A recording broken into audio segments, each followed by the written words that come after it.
எடுத்து அம்பாள் பாதத்துல வச்சு கொண்டாந்து கொடுங்க. உனக்கு அறிவு இருக்கா? இந்த கந்தலை அம்பாள் பாதத்துல வைப்பாளா? உனக்கு அறிவு இருக்குதா?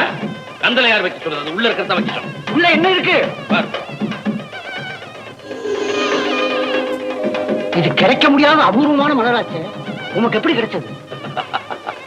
மதுரையில் இருக்காளே ஆத்தா, அவ காஞ்சிபுரத்தில் இருக்கிற அவ ஆத்தா பாதத்துல வைக்க சொல்லி கொடுத்தா. வீணா என் கேள்வி கேடு கொண்டு போய் வச்சு பண்ணாங்க. குடுங்க குடுங்க. குருக்களே, இது என்ன மலர்? அகராந்த மலர். இந்த மலருக்கு என்ன பிரத்யேக விசேஷம்? வருஷத்துக்கு ஒரு முறை நார்த்தாமரையில பௌர்ணமி இன்னைக்கு பூக்கக்கூடிய ஒரே மலர்.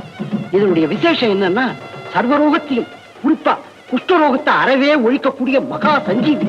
இதை கொண்டு வந்த இவர் ஆத்தாங்கிறார், மதுரைங்கிறார், காஞ்சிபுரங்கிறார். இவரை பார்த்தா எனக்கு ஒண்ணும் ஓடல. கேட்டு இருங்கோ, முதல்ல இவர் நேரைய முடிச்சுட்டு நான் வந்துடுறேன்.